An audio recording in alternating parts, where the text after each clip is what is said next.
Good morning, guys. Happy Wednesday. It's your good friend here, Mr. Seaton HVAC. Hopefully you consider me your friend. Some people don't. People take the internet a little bit too seriously sometimes. So I got a pretty easy Wednesday here. I am going to go out to a service call. I went there about a year and almost 2 years ago. She had one of the big companies over like usual, and since the thing was a little bit older, they basically had her convinced that she needed to buy a new system. The usual with those big companies around here. Haven't liked them since I started in the trade 30 years ago. But all I did was go out there. I looked at my old invoice, looked at my notes from the call. It's just a loose thermostat wire, and they've been fine ever since, almost 2 years. So they sent me a message. They contacted me off my website late last night. Contacted them this morning. Their heat pump is making a noise. So I don't know if it's the indoor or outdoor. I didn't get all those details, but we'll figure it out. You know, if it's a repair that warrants an expensive repair, I'm probably going to give them the option of repairing or replacing, and we'll go from there. So I got that, and then I also have a guy. He's a customer of mine. It's probably been 4 or 5 years ago. I did a full gas furnace duct system for him, retrofit. All he had was wall heaters, and he got a gas meter put in, and I went and got him on a 90. What did I put in? I think I put in a Ream 96% gas furnace for him. He's got a new home now. And if I can think, I'm trying to wake up still. I had a little bit of coffee, but I need to get some more. I'm gonna go out. He's got a pellet stove. This is how they heat their new home, I guess, or backup heat or whatever. And he wants to make sure that the flue, I think it's just a 4-inch B vent. So I got my little dryer vent brush and stuff. I'll swoop it down there. It looks like it's a straight run vertical, and he's afraid to use it until he knows that vent's clear. I told him, dude, if you got a drill, just take a couple sections apart and look at it. But, you know, if he wants to pay me to do that, I'll do that. So I'm going to go run and do that after this heat pump service call. I'll see you out there if I can get some shots. Okay, he said it was making a noise in here, but I don't know, man. I don't hear anything now. I think something maybe got caught in the blower wheel and then it pushed itself down into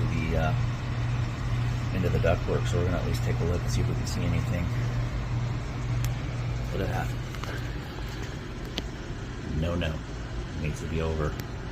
So, and then this guy that did the water heater. Shark bites. Oh.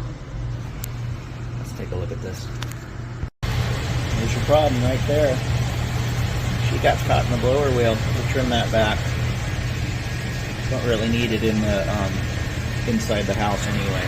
It's kind of useful. I might just pull this whole thing off so there's no potential issues. That glue wears out over time.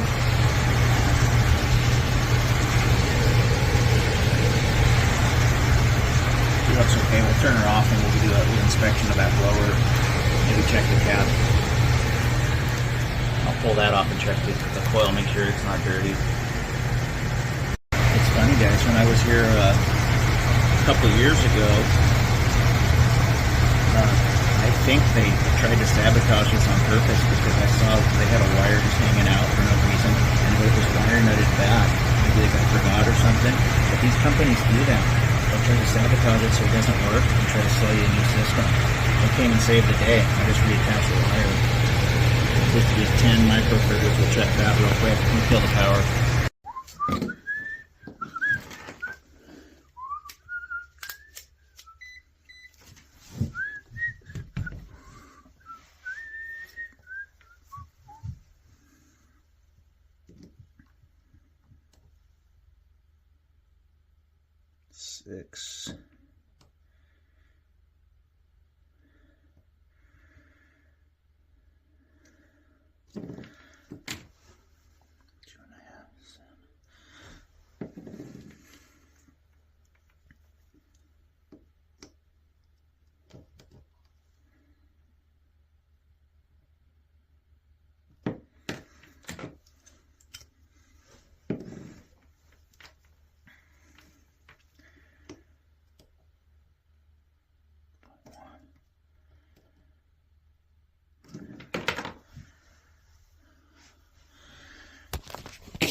show you this.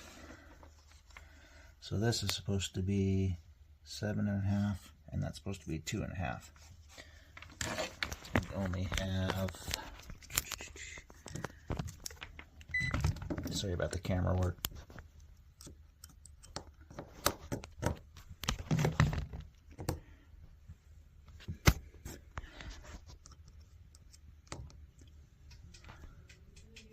.1 there.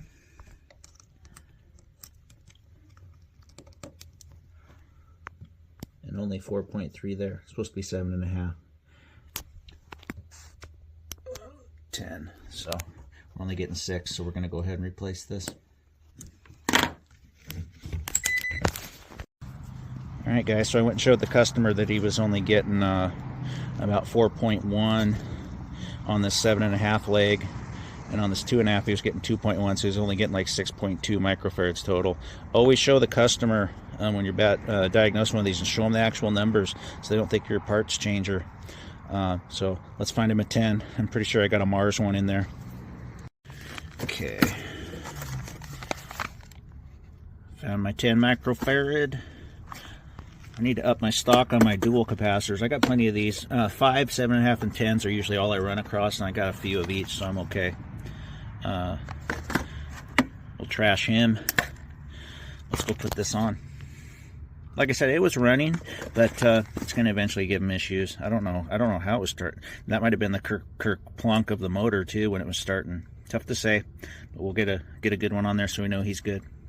All right, we got it in there.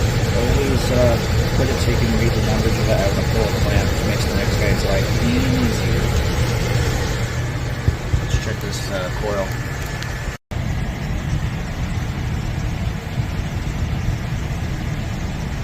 Don't look too bad. I'm not gonna charge the customer money they don't need to spend.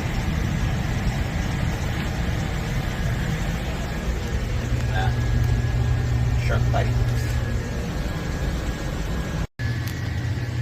Alright, not 100% sure that's what was going on, but I went and just trimmed that off so there's no chance of that catching. And we'll go take a look at the heat pump. Alright guys, with this bright sun, I kind of look like Skeletor right now, but don't let the sun fool you, it's cold out there. So this is going to be a lifelong customer for me. So I was looking at the stickers on the furnace that from this big company. I don't know if I got them in my shots or not. If I did, I did. If I didn't, I'm not bad-mouthing anybody. I'm not defaming anybody. But they recommended system replacement in 2019, 2020, when I was there 2 years ago. And they probably would have done it to them today. And what the customer told me was they were literally 5 minutes from signing on the dotted line for a $21,000 heat pump system with this company. Like I said, all I did was charge them a trip charge last time, diagnostic, fixed the thermostat wire, and I was out of there. And then this trip, you know, I didn't really find anything other than that insulation probably got caught in the motor, and then his capacitor was low, so I replaced it, and you know, a couple $100. They're back in business without any worry.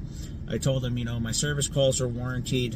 You know, if you have any issues that I missed, or if there's anything that I didn't catch on this call, I'll warranty it. You know, in my travels, I'll come back and I will make it right.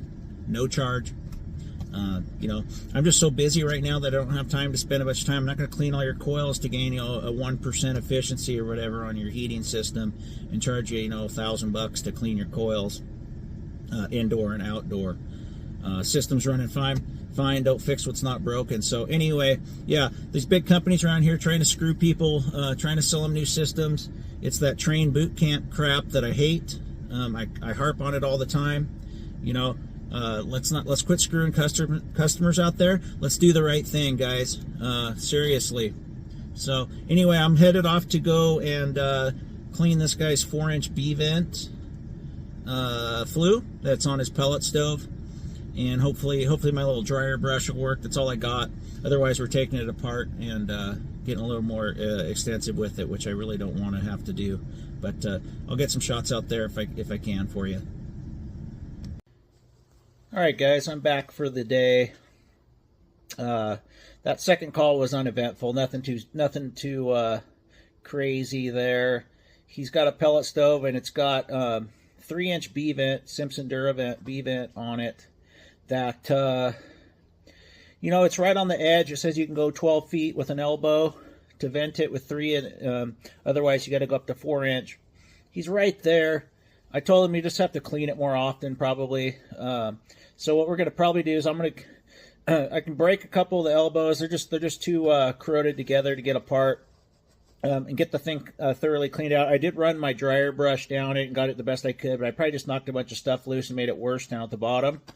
So I'm going to give him a price to just replace all that pipe and make it brand new, and then just let him know after every winter season he's going to need to find some way to clean that out, not let that creosote build up in there. I think I said that word right. Creosote?